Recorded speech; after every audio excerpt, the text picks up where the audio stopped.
दोस्तों, यूजीसी की एक नई गाइडलाइन आई है जिसका नाम है promotion of equity in higher education institution regulation 2026। इसमें कुछ ऐसे प्रावधान हैं जो एक खास समाज को, एक खास जाति समूह के लोगों को एक के हाथों में एक ऐसा टूल दे रहे हैं, एक ऐसा टूल जिसका वो गलत इस्तेमाल कर सकते हैं। जैसे दहेज के कुछ कानूनों का होता है, जैसे SC ST एक्ट का होता है, उसी तरह अब ये टूल जो दिया गया है ये छात्रों के ऊपर गलत इस्तेमाल हो सकता है। तो इसके बारे में मैं वो बातें बताऊंगा, इसका प्रभाव क्या पड़ेगा या इससे क्या लाभ होगा, इन सब की चर्चा मैं करूंगा और मैं बहुत ही निष्पक्ष होकर करूंगा। इस चर्चा को खास तौर से मैं बहुत निष्पक्ष होकर करूंगा और कहीं भी आपको ये नहीं लगेगा कि मैं कहीं से मेरा कोई बायस है इस चर्चा पे। देखिए, आप अगर आज के इंस्टीट्यूशन और आज की नई युवा पीढ़ी के बारे में जानते होंगे तो आपको पता होगा कि जात, किसी खास जाति की होने की वजह से किसी के ऊपर एट्रोसिटी अब बहुत ऐसा विषय रह गया है कि इस तरह की एट्रोसिटी और भी कई समूह के लोगों के साथ होती है। ये इतने कम अनुपात में अब हो चुका है कि जहां किसी भी क्राइम और किसी भी भेदभाव का नॉर्मल होना माना जाता है, ये उस स्तर तक आ चुका है। अब ये इतना रैम्पेंट नहीं है सोसाइटी में, तो अब इसके ऊपर एक इस तरह का रेगुलेशन लाना,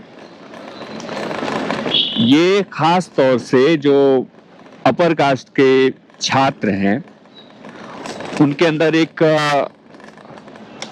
इनसिक्योरिटी पैदा करेगा और ऐसी इनसिक्योरिटी जो एक रिवर्स एट्रोसिटी में पहुंच सकती है और जाति भेद या जातिगत भेदभाव की खाई हो सकता है बढ़ जाए। मतलब एक चीज जो नॉर्मल हो रही थी समय के साथ,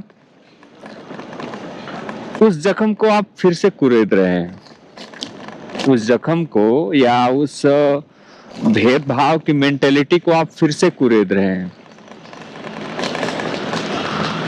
ये नॉर्मल हो रही थी ये चीजें।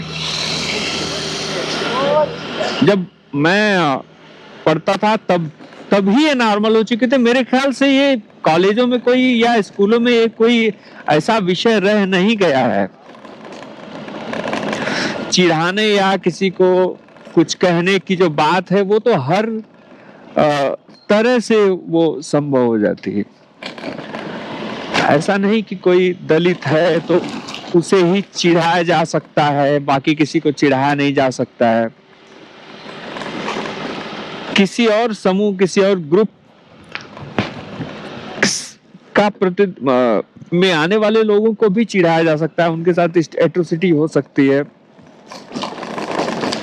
ये अब कोई ऐसा रैम्पेंट नहीं है कि इसके लिए रेगुलेशन लाया जाए जहां किसी खास लोगों को ऐसा टूल दे दिया जाए उनके हाथों में कि वो लोग उसका गलत इस्तेमाल करें। और याद रखिए, किसी भी ऐसे टूल का जिसका गलत इस्तेमाल किया जा सकता है, उसका गलत इस्तेमाल होता है।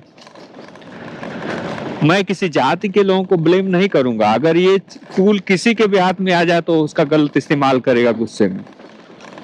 गांव में जब दो पक्षों में मारपीट होती है, दो पक्षों में जब हिंसा होती है, तो उस घर की लड़कियां रेप का आरोप लगा देती हैं सामने वाले पक्ष के ऊपर। ऐसा बहुत बार देखा गया है, क्योंकि रेप या छेड़छाड़ का कानून बहुत कड़ा है। वो उसका फायदा लेकर सामने वाले पक्ष से बदला लेती हैं। घर के लोग खुद कहते हैं कि तुम उसके ऊपर रेप का आरोप लगा दो, छेड़छाड़ का आरोप लगा दो, मेरे कपड़े फाड़े ऐसा आरोप लगा दो। ज्यादातर मामलों में यही होता है।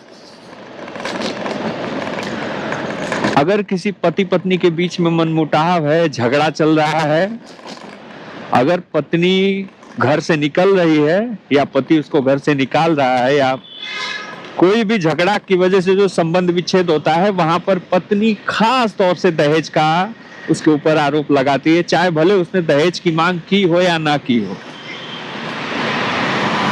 इसकी वजह से कितनी आत्महत्याएं हुई हैं, आप सबने देखा है इसको।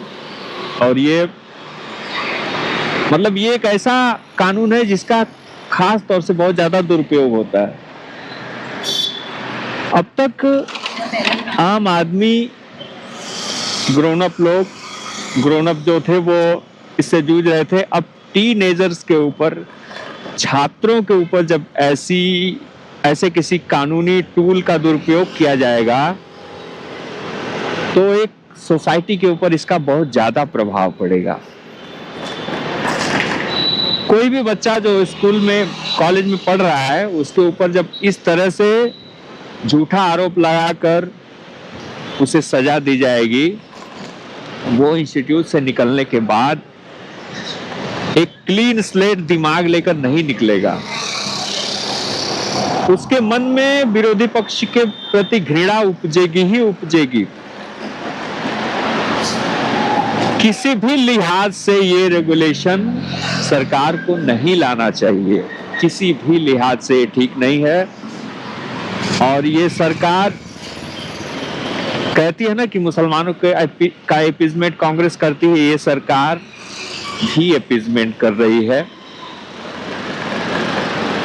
और इसका काफी विरोध होगा और विरोध करना चाहिए इसका। हर एक अपर कास्ट के नौजवान को, उनके हर एक अपर कास्ट के आदमी औरत को खड़े हो जाना चाहिए। जो बन सकता है वो करना चाहिए, जिस स्तर तक बन सकता है उस स्तर तक उठकर ये काम करना चाहिए, क्योंकि ये आपके बच्चों का सवाल है। ये आपके बच्चों के ऊपर एक अन्याय किया जा रहा है। इस अन्याय के खिलाफ उठ खड़े हो जाइए। मैं पूरे निष्पक्ष भाव से कह रहा हूं, मेरा किसी भी जाति समूह से कोई घृणा नहीं है और किसी भी जाति समूह ने इसकी मांग नहीं की थी। कर्नाटक की सरकार ने रोहित वेमुला एक्ट लाया। ये मोदी जी की सरकार पता नहीं किस डर से ये ला रही है, क्यों इतना अपीजमेंट कर रहा है। आप तो सीटें भी जीत रहे हो, कोई दलित आपसे मांग नहीं रहा है, क्यों ले आ रहे हो आप? मेरा किसी दलित से इसमें, मैं उनको कतई ब्लेम नहीं कर रहा हूं, उनकी कोई गलती नहीं है।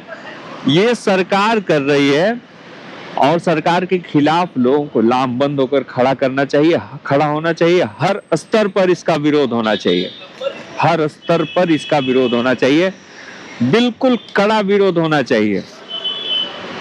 जो आप कर सकते हैं वो आपको करना चाहिए, लेकिन इसके खिलाफ आपको खड़ा हो जाना चाहिए, क्योंकि इसी तरह एक एक कानून लागू होते रहेंगे तो फिर अपर कास्ट जाएगा कहाँ? वैसे ही अपर कास्ट के ऊपर, उनके अधिकारों के ऊपर हमला होता रहा है। वैसे ही SC ST एक्ट काफी नहीं है क्या? वैसे ही हमारे अपर कास्ट के ऊपर के क्या अधिकार है इस देश में? आए दिन उनको हर जगह लिटरेचर में उनके खिलाफ लिखा जाता है। लिटरेचर में कौन विलेन है? फिल्मों में कौन विलेन है? सिनेमा का कौन विलेन है? अपर कास्ट के लोग ही विलेन है हर फिल्म में। हर दूसरी तीसरी फिल्म अपर कास्ट के खिलाफ बन रही है। उनको गिल्ट फील कराया जा रहा है, उनको विलेन घोषित किया जा रहा है। उनके खिलाफ अभी धड़क 2 में उनके खिलाफ हिंसा तक को जायज ठहरा दिया गया था। धड़क 2 की कहानी क्या कह रही है? कहाँ हो रहे हैं ऐसे किस्से? और ऐसे तो क्राइम हर जगह होते हैं, ऐसे तो क्राइम हर कम्युनिटी के खिलाफ होते हैं। एट्रोसिटी हर कम्युनिटी के खिलाफ होती है। सोचिएगा इस बात को, खड़े हो जाइए इसके लिए, एकदम खड़े हो जाइए, बिल्कुल परवाह मत कीजिए किसी चीज की। आप बचेंगे तो आपके लिए तो ये सरकार रहेगी, ये लोकतंत्र रहेगा। ये सरकार, ये लोकतंत्र अपर कास्ट हिंदू से और हिंदुओं से ही है। जो लोग नाम लेते हैं ना लोकतंत्र का, संविधान का, ये सब बचा हुआ है, ये सब बना हुआ है, ये अपर कास्ट हिंदूज की वजह से ही बना हुआ है, बचा हुआ है। आप अपने आप को गिल्ट फील मत कराइए, आपने कोई गलती नहीं की है, इतिहास कोई गलती नहीं की है किसी के खिलाफ। Thank you very much.